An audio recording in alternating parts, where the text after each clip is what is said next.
자, 오늘 우리가 함께 생각할 말씀은 구약 성경 우리 이사야서 9장의 말씀입니다. 이사야서 9장 1절에서 21절까지 우리가 한 절씩 교독하겠습니다. 구약 성경 977면 이사야서 9장 1절에서 마지막 절까지를 한 절씩 교독합니다. 전에 고통받던 자들에게는 흑암이 없으리로다. 옛적에는 여호와께서 스불론 땅과 납달리 땅이 멸시를 당하게 하셨더니 후에는 해변길과 여돈 저쪽 이방의 갈릴리를 영화롭게 하셨느니라.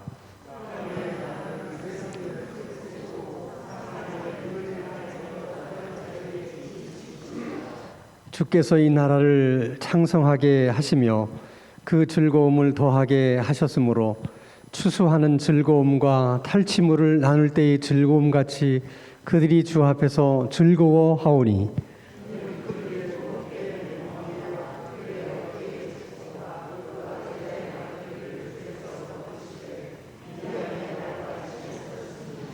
어지러이 싸우는 군인들의 신과 피 묻은 겉옷이 불의 섭같이 살라지리니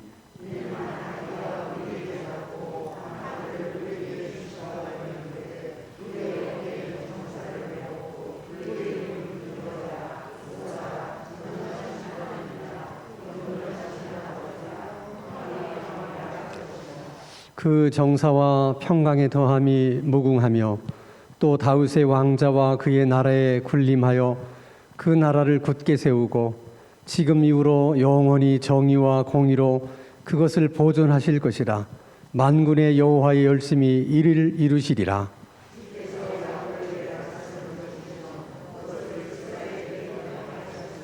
모든 백성 곧 에브라임과 사마리아 주민이 알 것이오늘 그들이 교만하고 완악한 마음으로 말하기를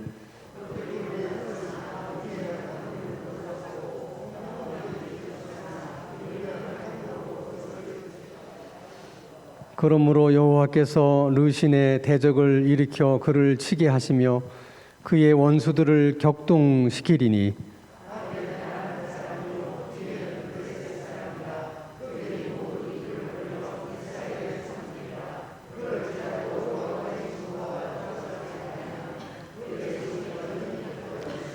그리하여도 그 백성이 자기들을 치시는 이에게로 돌아오지 아니하며 만군의 여호와를 찾지 아니하도다.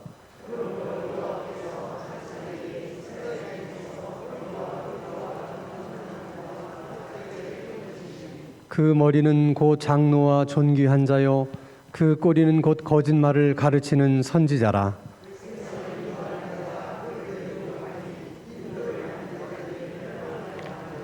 이 백성이 모두 경건하지 아니하며 악을 행하며 모든 입으로 망령되이 말하니 그러므로 주께서 그들의 장정들을 기뻐하지 아니하시며 그들의 고아와 과부를 긍휼히 여기지 아니하시리라.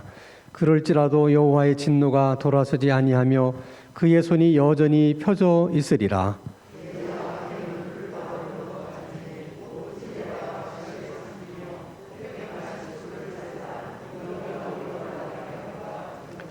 만군의 여호와의 진노로 말미암아 이 땅이 불타리니 백성은 불의 섭과 같을 것이라. 사람이 자기의 형제를 아끼지 아니하며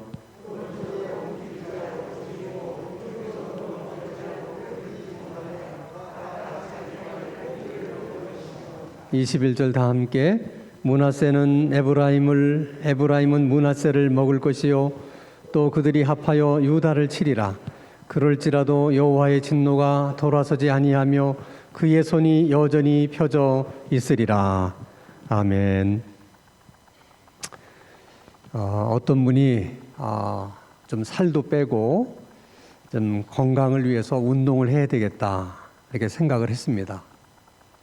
어떤 운동을 하면 좋을까 생각하는데 옆에 테니스를 잘하는 친구가 테니스를 하면 이제 운동량도 많고 살도 빠지고 건강해질 수 있다. 이렇게 조언을 해줘서 테니스에 입문을 했어요. 근데 생각보다 이게 뭐 잘 안 되는 거예요. 이게 공을 맞히는 것도 어렵고 그러다 보니까 이제 사람들이 무슨 얘기를 하냐면, 테니스를 잘 하려고 하면 그 테니스 라켓이 그 사람에게 잘 맞아야 된다. 이 라켓의 종류가 다양하기 때문에 자기에게 잘 맞는 라켓을 이렇게 구입을 해서 테니스를 치는 게 좋다. 그런 얘기를 듣고 이제 그 라켓을 파는 가게에 가서 내가 처음 이제 테니스를 시작했는데 이제 어느 라켓을 가지고 내가 쳐야 좋겠느냐. 그때 이제 그 라켓을 파는 가게 주인이 여러 가지를 추천을 해주면서 이것으로 해봐라. 이제 그걸 이제 사가지고 가서 하는데 또 잘 안 되는 거예요. 이게 또 사람들이 얘기하기를 어떤 그 상호의 라켓이 좋다.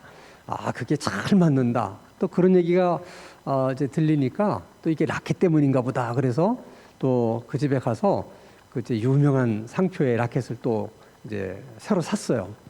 그래서 그거 가지고 또 열심히 치는데 생각처럼 또 안 되는 거예요.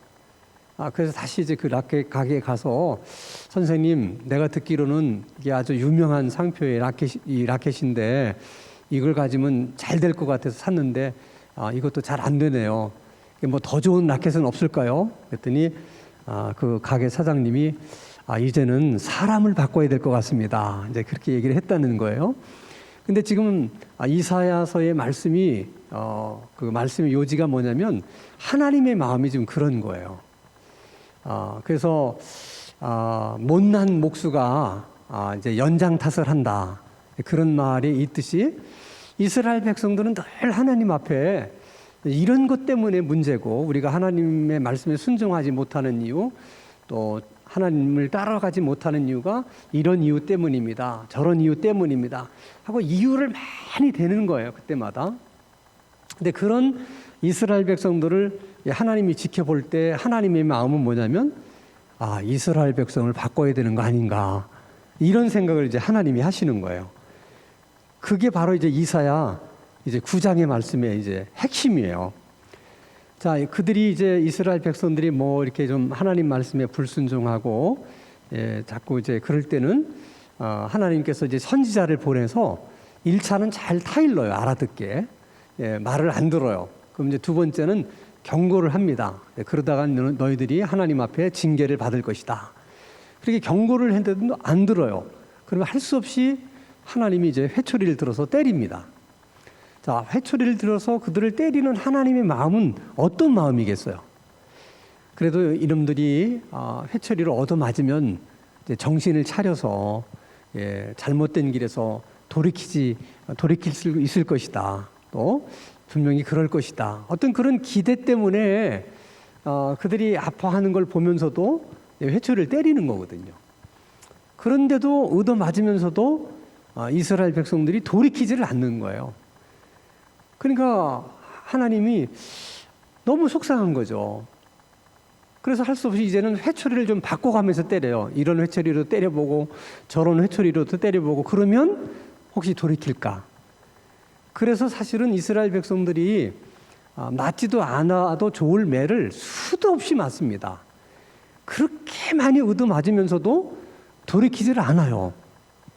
그러면 그때쯤 되면 그냥 얻어맞는 이스라엘 백성들만 힘든 게 아니라 때리는 하나님도 힘드신 거야. 하나님의 입장에서도 이 회초리를 때려도 말을 안 들어서 저 회초리를 자꾸 때리고 해도 끊임없이 때려도 말을 안 들으니까, 그때 이제 하나님이 어떤 생각을 하시냐면, 이거는 때려서 될 문제가 아니구나. 어떻게 해야 될까? 아예 이스라엘 백성을 바꿔버려야 되겠다. 그런 생각을 하신 거죠. 그래서 이제 이사야 9장에서 하나님의 그런 마음을 이제 말씀을 하시는 거예요. 그게 이제 6절과 7절의 말씀인데, 자, 이는 한 아기가 우리에게 낳고 한 아들을 우리에게 주신 바 되었는데 그의 어깨에는 정사를 메었고 그의 이름은 기묘자라 모사라 전능하신 하나님이라 영존하신 아버지라 평강의 왕이라 할 것임이라. 7절, 그 정사와 평강의 더함이 무궁하며 또 다윗의 왕자와 그의 나라에 군림하여 그 나라를 굳게 세우고 지금 이후로 영원히 정의와 공의로 그것을 보존하실 것이라. 만군의 여호와의 열심히 이를 이루시리라. 자, 이것은 이사야서에 있는 중요한 메시아 탄생에 대한 예언이에요.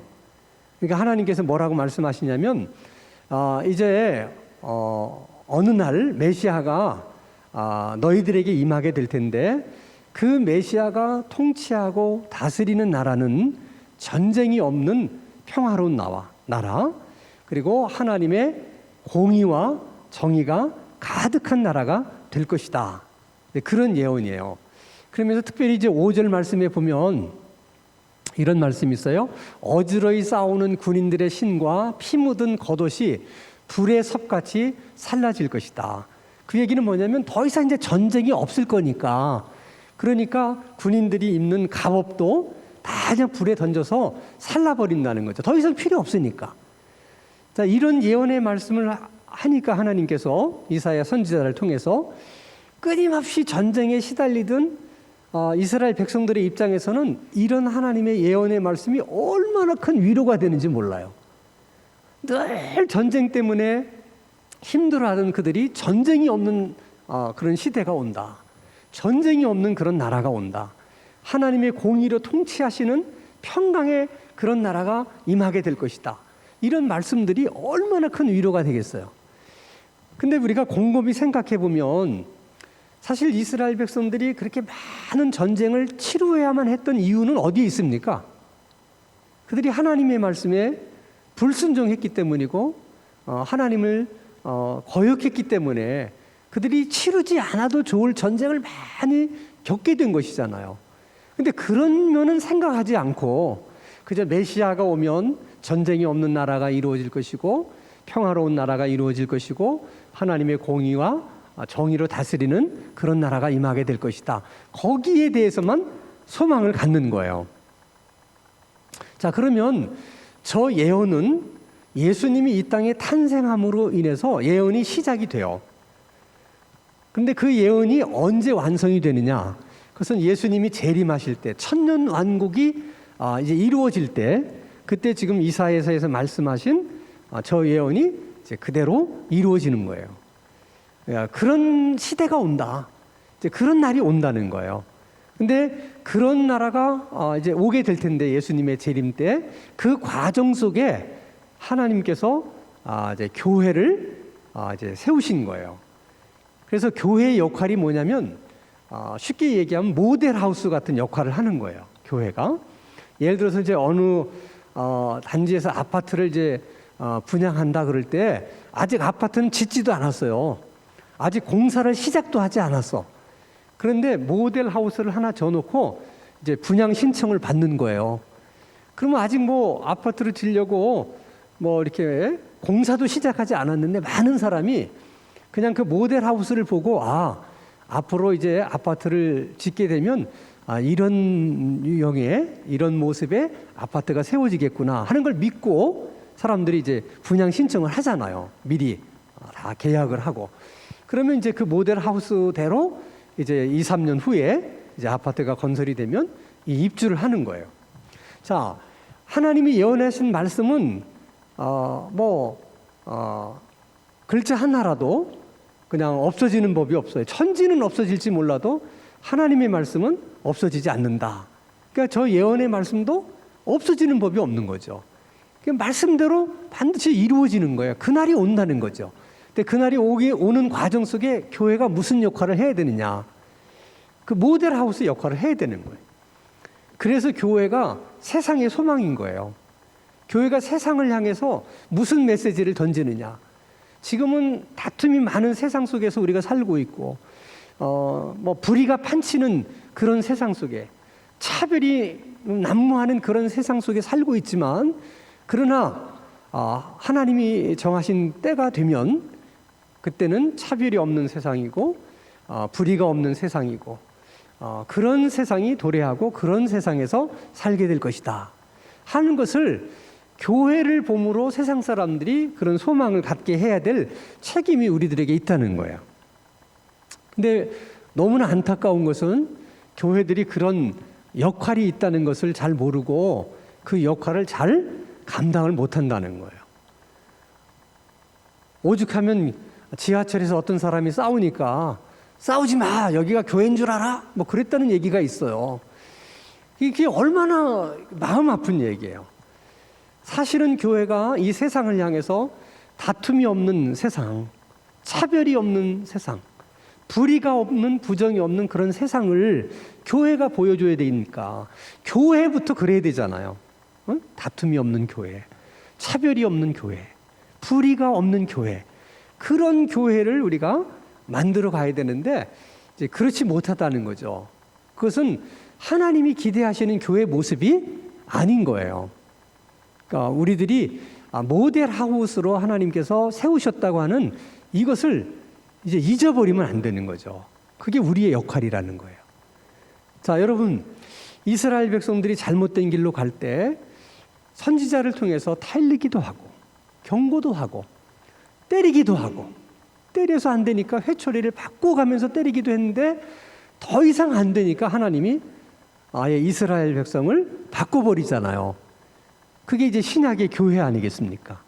그러면 이스라엘 백성들이 하나님께서 이렇게 바꾸셨던 이유는 그들이 하나님의 백성의 역할을 다 하지 못했기 때문에 바꾼 거거든요. 그러면 교회는 어떻겠어요? 하나님이. 교회도 똑같은 거예요. 교회도 하나님이 기대하시는 역할을 하지 못하면 하나님이 교회도 바꾸시는 거야. 여러분, 이스라엘을 바꾸신 하나님이 교회인들 안 바꾸시겠어요? 바꾸시는 거야. 그러니까 우리 교회가 그 역할을 못하면 그냥 다른 교회로 바꾸시는 거예요. 또 우리나라 교회들이, 한국 교회가 그런 역할을 못하면 또 그냥 다른 나라에게 그런 일을 맡기고 다른 나라 교회들에게 그런 일을 맡길 수 있다는 것이죠. 이걸 우리가 긴장해야 되는 거예요. 그러니까 그 얘기는 여러분, 큰 틀에서는 교회지만 그 교회를 이루고 있는 건 우리들이잖아요. 그러니까 우리들이 역할을 잘 못하면 하나님께서는 똑같이 우리를 타이르기도 하시고 경고도 하시고 때로는 징계도 하시고 그러지만 그래도 못 알아듣고 계속해서 하나님 말씀에 불순종하게 되면 그냥 사람을 바꿔버릴 수도 있다는 거예요. 그런 하나님이시라는 거예요. 그렇지만 이제 구약의 이스라엘과 신약의 교회가 다른 것은, 구약의 이스라엘은 실패를 했잖아요. 근데 다시 이제 구약의 이스라엘을 버리고 하나님께서 신약의 교회를 세우셨는데, 신약의 교회는 절대로 실패하지 않는다는 거예요. 왜 그러느냐? 그게 이제 오늘 7절 말씀 끝부분에 이런 말씀이 있어요. 만군의 여호와의 열심히 이를 이루시리라. 다시 말하면 하나님이 예언하신 저 말씀이 반드시 이루어지도록 하나님의 열심히 그 일을 만들어낼 거라는 거예요. 그래서 교회는 실패하지 않습니다. 교회가 역할을 잘못하면 끊임없이 하나님은 새로운 교회로 바꾸실 거예요. 우리가 생각하지 못했던 그런 교회들이 세워질 수 있어요. 그렇게 해서라도 신약의 교회는 실패하지 않고 결국은 하나님의 뜻대로 예수님의 재림 때까지 그 교회들이 그 역할을 하게 될 거라는 거예요. 근데 그 하나님의 열심히 이것을 이루실 것이다 하는 그 말씀이 우리에게 얼마나 큰 힘이 되는지 몰라요. 우리가 잘못 생각하면 하나님께서 다 이 천지 창조를 하시고 세상 만물을 만들어 놓으시고 그냥 하나님이 그냥 이 세상이 저절로 돌아가도록 그렇게 하나님께서 어떤 질서를 부여하시고 하나님은 아무것도 하지 않고 그냥 알아서 돌아가도록 그냥 그러시고 하나님은 뒷짐을 지고 계신 그런 하나님으로 생각하기가 쉬운데 그렇지 않다는 거야. 하나님께서 이 세상을 섭리해 가시고 운영해 가시는데 그냥 운영해 가시고 섭리해 가시는 것이 아니라 하나님이 하나님의 열심히 섭리해 나가시고 운행해 나가신다는 거야. 자, 그럼 여러분 이스라엘 역사를 보세요. 하나님의 열심이 어떤지를 우리가 잘 알 수 있습니다. 자, 이스라엘은 아브라함으로부터 시작이 돼요. 믿음의 조상. 아브라함을 하나님이 선택을 하시고 부르셨어요. 그러나 그 아브라함이 많이 흔들립니다. 자, 애굽으로 내려갔을 때는 자기 부인을 아내라고 속였다가 그 아내를 이제 빼앗길 뻔했거든요. 그렇게 되면 어떻게 이삭이 태어날 수가 있고 또 야곱과 그 후손들이 태어날 수 있습니까? 그냥 흔들리는 거예요. 그때도 하나님의 열심이 그 아브라함을 바로 잡아주는 거죠. 약속을 기다리다 지친 아브라함이 자기의 여종 하갈을 통해서 이스마엘을 낳잖아요. 또 한 번 흔들리는 거예요. 그때도 하나님의 열심이 그런 아브라함을 계속 바로 잡아줘서 믿음의 조상이 되게 해요. 그러니까 아브라함이 그런 믿음의 조상이 되게 되는 데는 아브라함이 잘나서가 아니라 아브라함은 끊임없이 흔들렸지만은 누가? 하나님이 그를 믿음의 조상 되도록 하나님의 열심이 그를 그렇게 사람을 만들어 간 거예요. 이삭도 똑같이 아버지 아브라함을 본받아서 그렇게 이제 실수하려고 할 때마다 하나님의 열심이 그를 또 바로 잡아주고 그에게 믿음을 주기 위해서 하나님께서 하나님의 열심으로 많은 하나님을 체험하게 만들어 줍니다. 야곱은 어때요? 사람도 아니야. 그런 야곱에게도 하나님께서 끝까지 포기하지 않고 천사가 그의 환도뼈를 내리쳐서라도 그걸 사람 만들어 놓잖아요. 믿음의 사람을 만들게 하잖아요. 그게 하나님의 열심이에요. 자, 요셉의 형들이 요셉을 애굽의 노예로 팔았어요. 그 어린 나이에 형들에게 버림을 받았다는 것도 한이 될 수 있는데 노예로 그 어린 나이에 팔려가서 노예로 산다는 것이 얼마나 어렵고 힘든 삶이겠습니까? 그러다가 어떻게 하다가 보디발의 집에 들어가서 나름대로 최선을 다했는데 또 누명 쓰고 감옥에 들어가잖아요. 그러니까 정말 요셉이 제정신이 아니고는 정말 살 수가 없는 거예요. 여러분이 요셉의 입장이 됐다면 살고 싶은 마음이 있겠습니까? 그런 요셉이 흔들리지 않도록 계속해서 하나님이 간섭하시고 붙잡아 주시는 것이 뭐냐면 하나님의 열심이라는 거예요. 결국은 그런 요셉을 하나님이 애굽의 총리로 만드시는 거예요. 무엇이 요셉으로 하여금 애굽의 총리가 되게 했느냐? 하나님의 열심이라는 거예요. 하나님이 그렇게 하도록 열심히 하나님께서 섭리하셔서 그렇게 만드신 거죠. 그 요셉 때문에 야곱의 식솔들이 다 애굽 땅에 와서 하나님의 약속대로 큰 민족을 이루게 됩니다. 그 큰 민족을 이루는 과정 속에도 하나님의 열심이 개입하시는 거예요. 그래서 히브리 여자들은 애를 많이 낳는데 애가 나서 하나도 죽는 애들이 없고 다 건강하게 출산을 하고 그렇게 애를 많이 낳는데도 여자들이 건강해서 다른 어려움이 없고 이 모든 과정이 우연이 아닌 거예요. 하나님의 열심이 큰 민족을 이루도록 그렇게 섭리하신 거예요. 자, 그 많은 민족을 이제 하나님이 약속하신 가나안 땅으로 인도하기 위해서 이제 모세를 통해서 그들을 불러내려고 하는데 바로가 말을 안 들어요. 그래서 그들을 인도해 내는데도 많은 어려움이 있었잖아요. 10번의 재앙이 임하고서야 바로가 그들을 보내주잖아요. 하나님의 열심이 그들을 이끌어내는 거예요. 가만두지 않는 거예요. 10번의 재앙을 내려서라도 하나님이 그들을 이끌어내시는 거예요. 자, 그들이 불신앙으로 인해서 얼마나 많이 흔들립니까?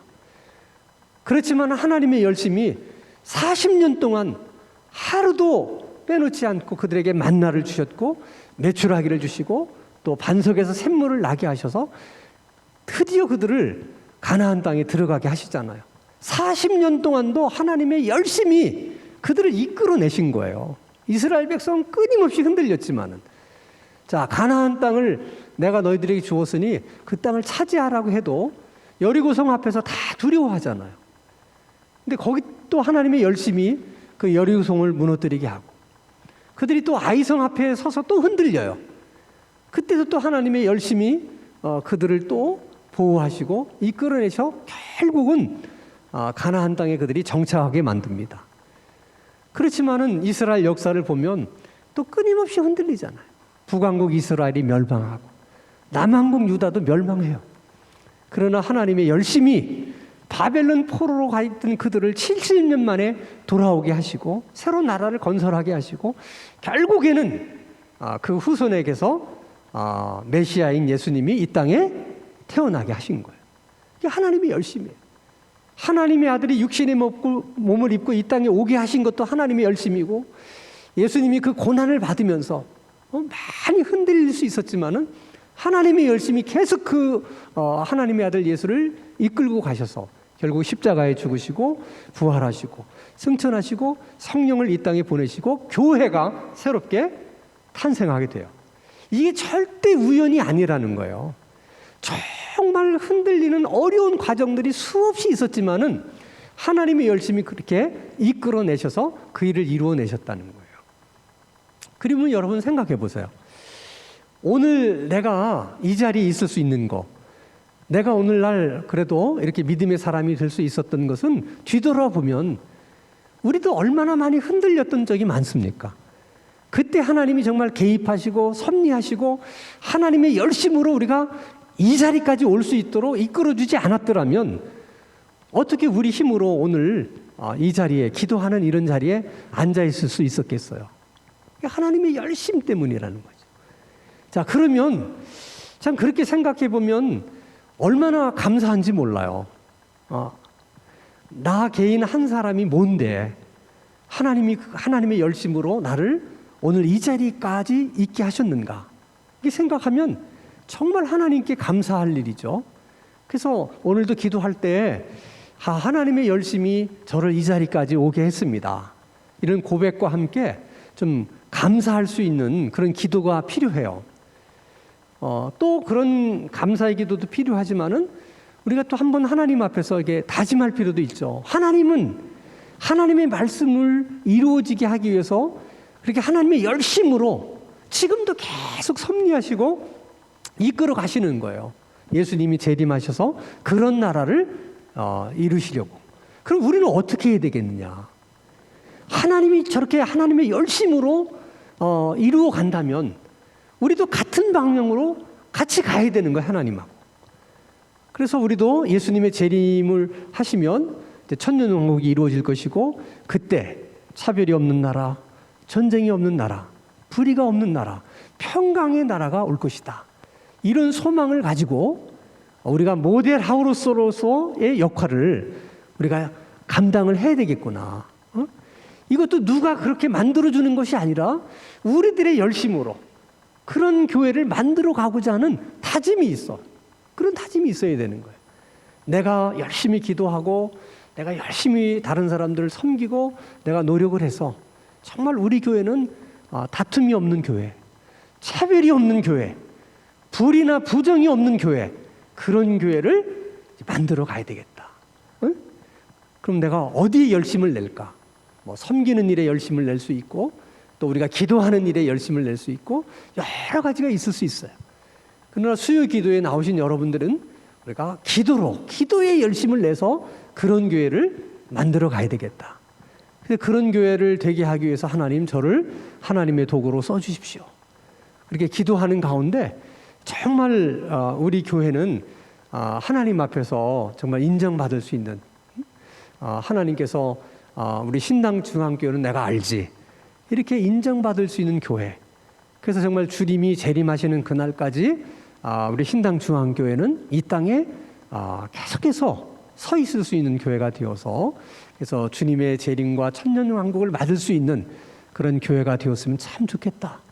하나님 그런 복이 우리 가운데 또 신당중앙교회 가운데 있게 하여 주시옵소서. 그래서 오늘 밤 저녁에는 그런 기도의 다짐과 함께 그런 기도를 한번 간절하게 하나님께 드릴 수 있는 귀한 기도의 밤이 되기를 주의 이름으로 축원합니다.